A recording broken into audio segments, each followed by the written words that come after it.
चलिए आज अपना नया लेसन स्टार्ट करने वाले हैं। Welcome student, welcome to the online class. Lesson 4 social science का है, the western desert. Last class में हमने इस लेसन को स्टार्ट किया था, तो आज हम इस लेसन को कंप्लीट करने वाले हैं। पहले रिवाइज कर लेते हैं लास्ट क्लास में हमने क्या क्या पढ़ा था। लास्ट क्लास में हमने पढ़ा था कि जो इंडिया का जो डेजर्ट है किस तरफ लाई करता है, वेस्टर्न पार्ट में इंडिया के। ठीक है, उसको राजस्थान में लाई करता है। इसका नाम क्या है? थार डेजर्ट। कितना चौड़ा है ये? 500 किलोमीटर एरिया में फैला हुआ है। अरावली हिल्स से लेके इंडिया का जो बॉर्डर है वहां तक ये जाता है। और बॉर्डर वाइज देखा जाए तो हरियाणा के बॉर्डर से लेके ये गुजरात के कच्छ तक फैला हुआ है। और क्या जाना था हमने? यहाँ पे रेत के टीले होते हैं जो कि स्थायी नहीं रहते, एक जगह से दूसरी जगह मूव करते रहते हैं। क्यों?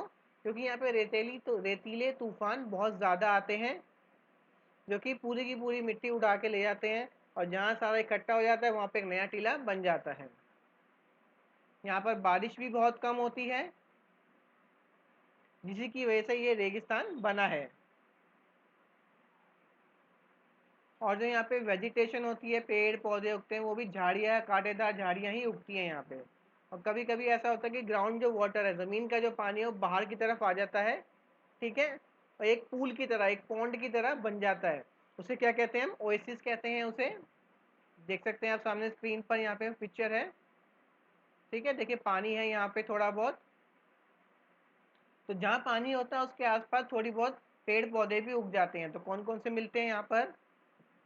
डेट पाम, खजूर, कीकर, बबूल, ग्रासेस यहाँ पर पाए जाते हैं।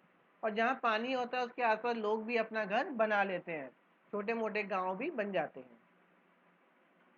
अब तापमान की बात करते हैं, क्लाइमेट की, तो यहाँ पे रात ठंडी होती है, दिन को बहुत गर्मी होती है। क्यों?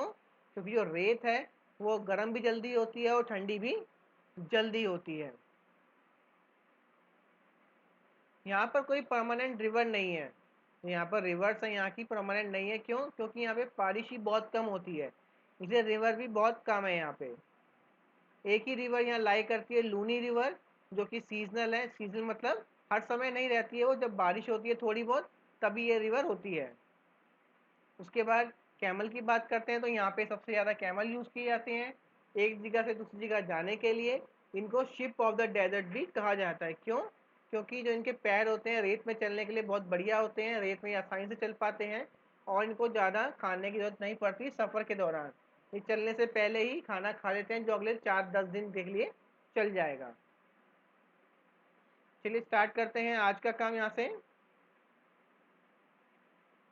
Lack of water is the biggest problem in the desert. Desert में सबसे बड़ी परेशानी क्या है?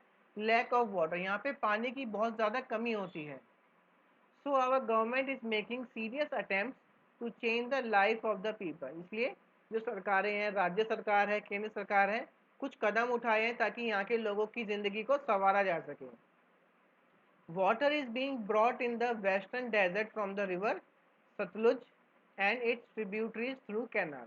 अब क्या किया गया है? सतलुज रिवर से कुछ पानी इस गांव की तरफ, रेगिस्तान की तरफ लाया गया है। This canal is called Indira Gandhi canal. और इस कैनाल को का क्या नाम दिया गया है? इंदिरा गांधी कैनाल। एक धारा बनाई गई है, एक स्ट्रीम। ठीक है, जो कि नाम है इंदिरा गांधी कैनाल। तो सतलुज रिवर का पानी थोड़ा सा इसके थ्रू रेगिस्तान के अंदर जहाँ पे लोग रहते हैं वहां तक पहुंचाया गया है। This is one of the longest canal in the world. ये दुनिया की सबसे बड़ी कैनालों में से एक है। ठीक है, आगे बढ़ते हैं। The situation is changing now. This canal has turn some parts of the desert into fertile land. अब देखिए इस कैनाल के आने से क्या क्या फायदे हुए। इस कैनाल के आने से इसके आसपास की जो ज़मीन है डेजर्ट में, वो फर्टाइल हो गई है, उपजाऊ हो गई है थोड़ी, इसलिए इसके आसपास खेती बाड़ी भी अब पॉसिबल हो गई है। This is an important source of irrigation here. और जो खेती बाड़ी में जो पानी डाला जाता है उसका मेन सोर्स भी इसी कैनाल को यूज़ किए करके ही होता है। A big wheat farm at Suratgarh near Ganganagar has been developed. एक बहुत बड़ा खेत फार्म बनाया गया है सूरतगढ़ में, जो कि गंगानगर के पास है, वो बनाया गया है। किस चीज़ का? गेहूं का। People are mostly nomads here, cattle rearing is their main occupation. ज़्यादातर लोग यहाँ के क्या है, बंजारे लोग होते हैं, क्योंकि वो एक जगह से दूसरी जगह घूमते रहते हैं और ये ज़्यादातर भेड़ बकरियों को ही पालते हैं, वही इनका काम है। Bikaner is the biggest wool centre in the country. अब बीकानेर जो है वूल का सबसे बड़ा केंद्र है पूरी कंट्री में, सबसे ज़्यादा ऊन जो है वो यहीं पाई जाती है। They move with their cattle from place to place in search of fodder and water. अब जो ये नोमैड्स होते हैं, नोमैड्स को हिंदी में क्या कहते हैं, बंजारे, जो एक जगह से दूसरी जगह घूमते रहते हैं। ठीक है, ये अपने जानवरों के खाने के लिए, पानी के लिए एक जगह से दूसरी जगह पर घूमते रहते हैं। Overgrazing and deforestation are the causes of the land being turned into desert. अब देखिए डेजर्ट बनने के और क्या क्या कारण है। ओवरग्रेजिंग, ज़्यादा चरा देना जानवरों को, डिफॉरेस्टेशन, पेड़ों को काटना, ये सब वजह और भी वजह हैं जिसकी वजह से जो हरे भरे मैदान जो हैं वो रेगिस्तान बन जाते हैं। Lack of water is also responsible for it, और पानी की कमी भी एक बहुत बड़ा रीज़न है यहाँ पे रेगिस्तान का। So we should plant more and more trees and shrubs, तो हमें ज़्यादा से ज़्यादा पेड़ पौधे झाड़ियाँ उगानी चाहिए। Always keep the land covered with them, हमेशा हमें ज़मीनों को हरा भरा रखना चाहिए। Over grazing should be controlled, जो ओवर ग्रेजिंग है उसको कंट्रोल करना चाहिए कि एक ही जगह की सारी घास ना खा जाए जानवर, इसको भी हमें ध्यान रखना चाहिए।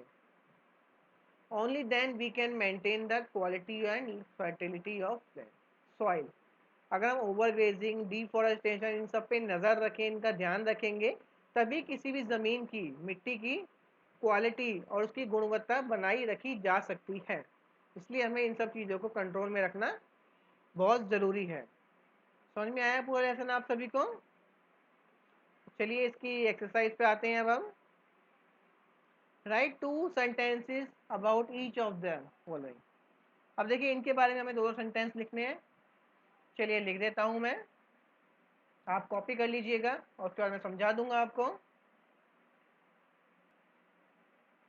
चलिए देख लेते हैं इनके आंसर। ओएसिस क्या है? Oasis is a water pool in the desert, वो डेजर्ट के अंदर एक वाटर पूल की तरह है। It is found when ground water comes on the surface, और कब बनता है ये? जब ग्राउंड वाटर बाहर सरफेस पर आ जाता है। सैंड ड्यून्स, सैंड ड्यून्स क्या है? It is a hill of sand in the desert, ये एक पहाड़ होता है मिट्टी का, रेत का। The sand dunes keeps on moving, और सैंड ड्यून्स ये मूव करते रहते हैं, हमने पढ़ा लेसन में। Indira Gandhi canal, it receives water from Sutlej river, Indira Gandhi canal में पानी कहाँ से आता है? सतलुज रिवर में। It is the main source of water in the desert, और डेजर्ट में पानी का मेन सोर्स भी यही है।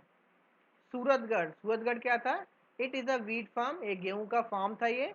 It uses water from Indira Gandhi canal for irrigation, और इंदिरा गांधी कैनाल का जो पानी है उसका यूज़ करके ये खेती बाड़ी करते हैं। नोमैड्स कौन होते हैं? Nomads are people who move from place to place, वो लोग जो एक जगह से दूसरी जगह घूमते रहते हैं। क्यों घूमते हैं? They move with their cattle in search of water, वे अपने जानवरों के साथ खाना और पानी की तलाश में एक जगह से दूसरी जगह पर घूमते रहते हैं। चलिए बी पार्ट, ट्रू और false. The Thar desert lie to the south west of the southern plain, northern plains. जो थार है वो नॉर्दर्न प्लेन्स के साउथ साउथ और वेस्ट साइड में है, बिल्कुल हाँ ट्रू है ये बात। Fast blowing wind in the desert is called sandstorm, जो डेजर्ट के अंदर तेजी से हवाएं चलती हैं उसे सैंडस्टॉर्म कहते हैं, बिल्कुल सही, ट्रू ट्रू है ये भी। Third, there is a good network of roads and railway in the Thar desert, Thar desert में रोड और रेलवे बहुत अच्छे हैं, बिल्कुल नहीं, फॉल्स है ये। Nomads are people who lead a permanent life in the desert, nomads वो लोग हैं जो रेगिस्तान में हमेशा के लिए रहते हैं, बिल्कुल नहीं, वो एक जगह से उस जगह पर घूमते रहते हैं। In the desert nights are cool even in the summer, desert में जो रात है वो ठंडी होती हैं, समर में भी, बिल्कुल हाँ। Shrubs and date palms are common vegetation in the desert, desert में जो श्रब्स हैं, झाड़ियां हैं और डेट पाम, खजूर है, ये पाया जाता है? बिल्कुल हाँ, यही पाया जाता है।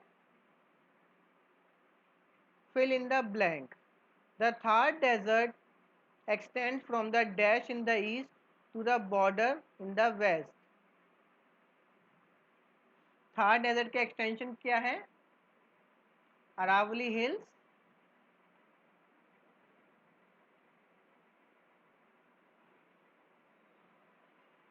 और कहाँ तक है बॉर्डर का? To the border of India, और इंडिया के बॉर्डर तक जाता है वेस्ट में। In the desert there is a very little, desert में बहुत कम क्या होता है? रेनफॉल, बारिश बहुत कम होती है वहां पर। There is hardly any dash in the desert, desert में बहुत कम क्या होती है? रेनफॉल, या वेजिटेशन कह सकते हैं आप, वहाँ पे खेती बाड़ी बहुत कम है, तो यहाँ पे there is hardly any vegetation. Vegetation क्या होता है? पेड़ पौधे ये सब।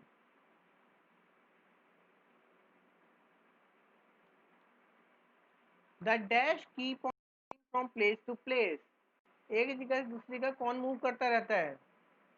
नोमैड्स।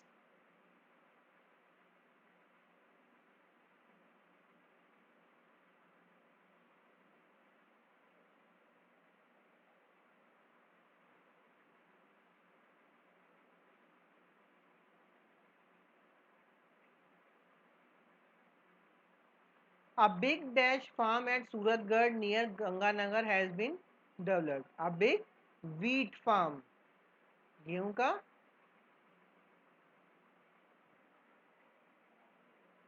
चलिए, आंसर द फॉलोइंग क्वेश्चंस, इनके आंसर्स मैं आपको अभी सेंड कर देता हूं, ठीक है?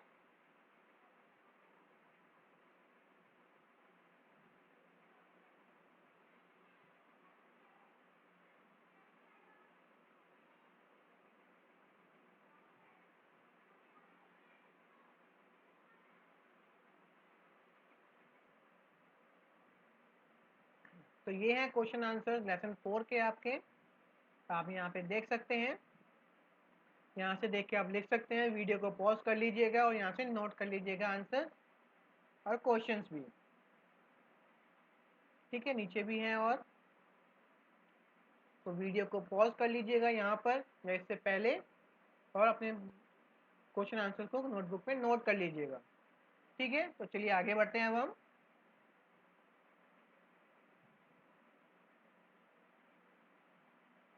Second fill in the blanks में यहाँ पे इंडिया की जगह यहाँ पाकिस्तान आएगा, करेक्ट कर लीजिएगा।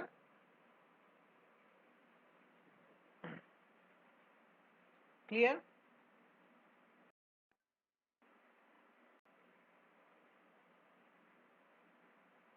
चलिए आगे बढ़ते हैं अब हम। Right the name of the largest farm near Ganganagar, Ganganagar में सबसे बड़ा लार्जेस्ट फार्म कौन सा है? अभी हमने पढ़ा था सूरतगढ़, सूरतगढ़ नाम है उसका, तो यहाँ आ जाएगा सूरतगढ़।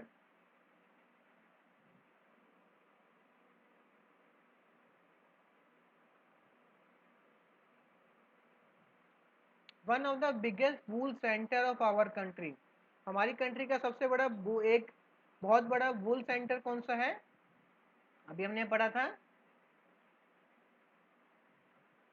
क्या नाम है? Bikaner.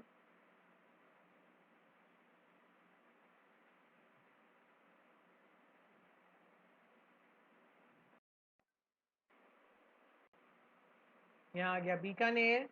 The longest canal of India कौन सी है? Indira Gandhi canal.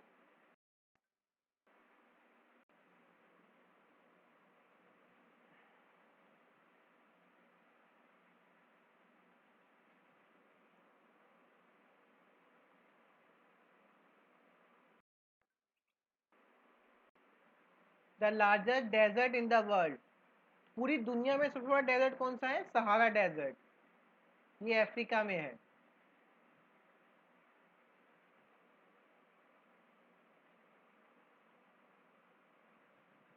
The western extend of the Thar desert, Thar desert का जो वेस्टर्न एक्सटेंड है कहाँ से कहाँ तक है वो? Aravalli hills to western extent. सबसे वेस्ट एक्सटेंट कहाँ पहुंच रहे हैं, तो बॉर्डर ऑफ पाकिस्तान आएगा इसमें।